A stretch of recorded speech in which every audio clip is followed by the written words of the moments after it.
บิ่งเราเนี่ยพวกหน้าขึ้นมากินข้าวย้ำตอนเที่ยงเนาะหมดหน่อยมาส่วนหนึ่ง3 คัน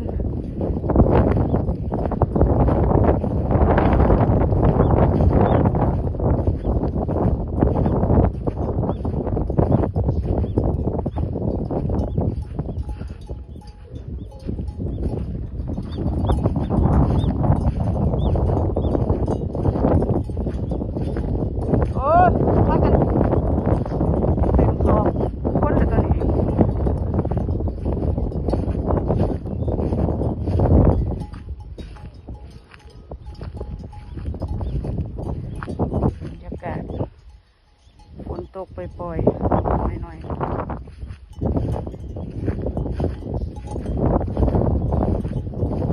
โอ้พักกันเต็มสอบมันต้นใจนะสร้างฮะว่า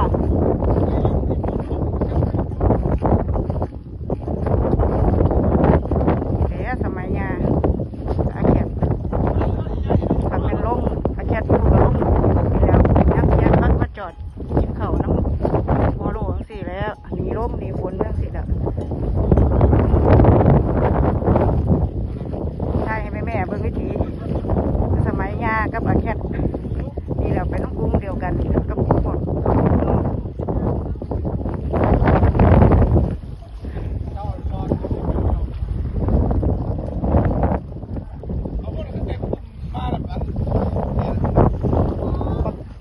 ไซกับเขาคุณแล้วไซก็ได้คุณ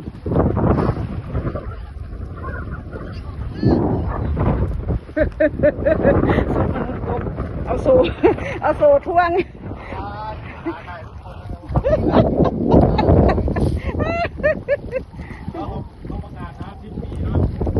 อ้าว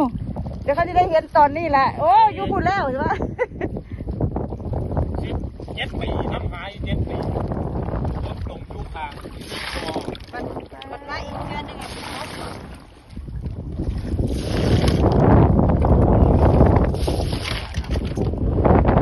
ใส่ละพอยไปเบิ่งข่าว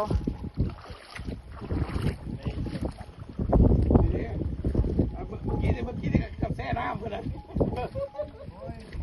โอ้ขึ้นอย่างพวกนี้ครับอันนี้ค่ะแม่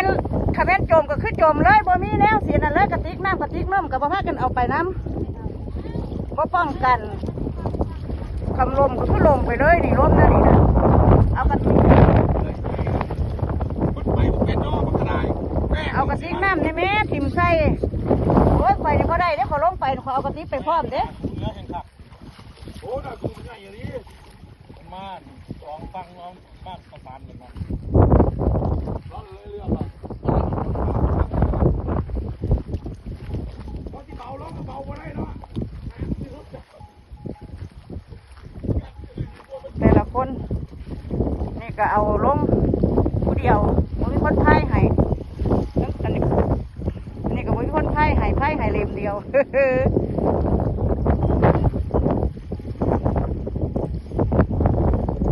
เสือกับบ่มีอันจะร้อนกับบ่มีใส่น้ำเลือดไปเนี่ยมันล้มมันอันตราย